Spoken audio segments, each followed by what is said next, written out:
Hello and welcome to another video with me, Screenrunner. Today we've got the Tier 4 American medium premium tank, the T6E1. We've got a Hall of Fame mastery in this pile of crap.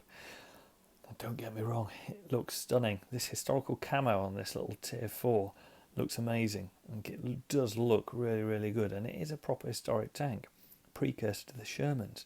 And because it's a precursor to the Shermans, you think, oh, this is going to be a good little tank. I'm going to enjoy this. But it really isn't. And at the bottom of it, the fundamental problem is the gun. The damage per minute. You can see there in Tier 4 at the top, it's got a DPM of 731, 639 if you change to APCR, which you do have to a fair bit. It's out DPM'd by the majority of Tier 3 mediums and lights. It just doesn't compare in Tier 4. And compared to Tier 5, you get ripped apart. You cannot go toe-to-toe with many tanks. You've really got to be careful where you put it. It doesn't have the best armour profile. That's against an M7 just using AP. This is against a Matilda using AP. You can see its hull is pretty weak, and it's got holes all over that turret. Now, you've got to go pretty much hull down at maximum gun depression of 10 degrees to start creating some difficulties on that actual hull. To actually make the upper glasses, the upper hull bounce some, you've got to be at 45 degrees. Okay, and even if a Matilda changes to APCR, that gets negated and they'll just pen you anywhere. So it's not the best on an armour profile. Change it the other way around and you're facing some Tier 4s. There's an awful lot of red on quite a lot of Tier 4s, and that's without even going to Tier 5s, which is scary. So here's a Matilda that you see quite often, and you can see there's only a little bit at the driver port and those little fairings at the front. Before it gets side on, then you get some green, and then you can go in at the engine at the back. So you've got to be careful where you aim this thing. And the other problem is it's got a 3.9 second aim time. So you have to sit somewhere for ages. HE, you can't even get through the back of a engine bay into a Matilda. APCR, things start to open a little bit more and you can start to get into the rear and the sides of the turret. But the front's still pretty red. So it is a problem, you know. 3.9 second aim time, 0.416 dispersion, a 9.85 second reload. I mean, for a 90mm pen, 120 AP damage, it's just not good enough. And you think, oh, maybe the armour's good. We've already seen it's not that great. And the mobility is not that great. It gets outpaced by the majority of Tier 3 mediums and lights. It just doesn't have a vast amount going for it. Now, you can say, well, it's just a premium, you don't have to pay much for it, but it's just a very disappointing tank. It really is. Anyway, here we are on mine. A bit of lag there. I did track that tank all the way up, that PZ3.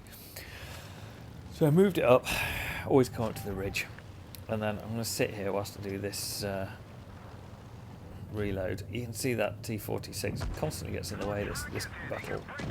So I think that the PZ was actually aiming at the T46 but managed to miss and took me out instead.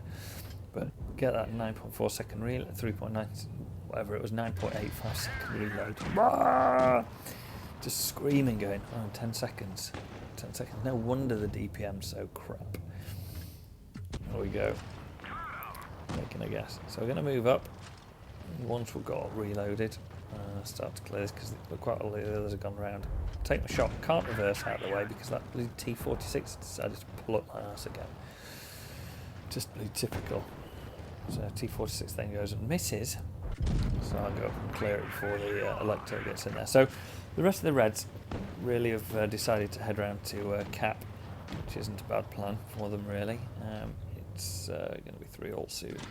Get a nice one in that Stuart. Stuart's another one that's a little bit of a damage. So just going back to that PZ3. I mean, PZ3 that's got more DPM than I do. It's just crazy, and there's no beneficial trade-off. Anyway, so here we are. Sat here waiting for this PZ to come out. I could have taken that shot.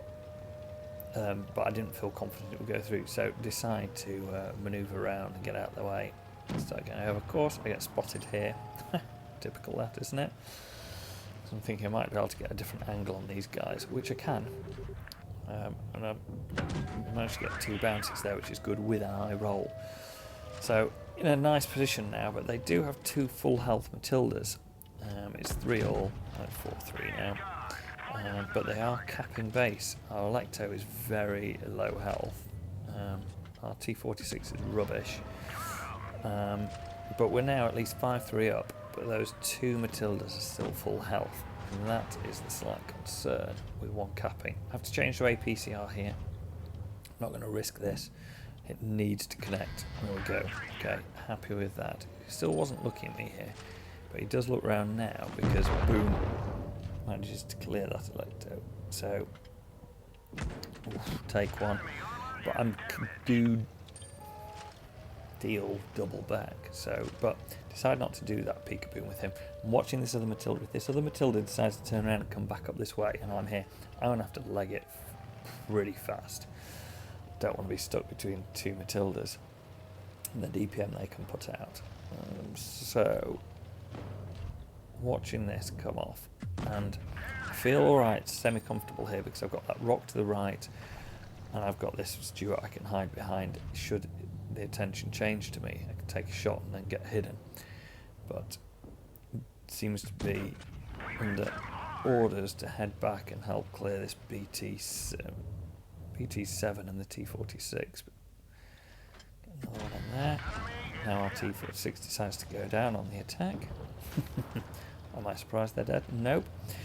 So, here we are, down to 1 Matilda. I feel fairly confident back up here. I'm a little bit out of the way. The attention probably goes for a shot. See there, I'm angled at about 45 degrees, so it comes off my upper glasses. So I'm alright there, but I do need to start moving. If that BT7 manages to get itself in trouble and I become the main piece of attention, then it could all go very, very wrong. This is a bit of idiotic driving just here. Look at this. What the hell? Idiot.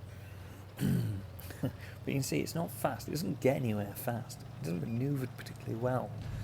Come in, get another one. I'm just sticking with APCR. I'm just not willing to run the risk with the AP of getting those bounces. Really struggle to get around the building out of the way there. Another bounce. It's good. And then here I was hoping to get the kill, but reality is for the BT7, I don't mind. The best red is a dead red.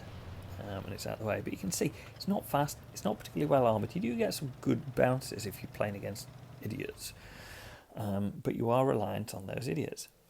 So there we have our mastery. 383 games it took me to get this mastery, and doing 841 damage, which gives a temporary place as #1 in the Hall of Fame. So it's just really frustrating. 383 battles. I mean, I don't know who else is playing this other than it must be good players that are just playing it to try and get their mastery, because when you actually look at it, it is outperforming the majority of the other tier 4 tanks.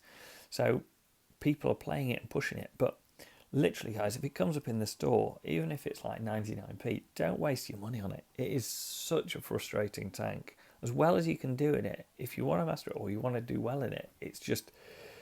it really sucks, especially when it gets a lot of tier 5 battles.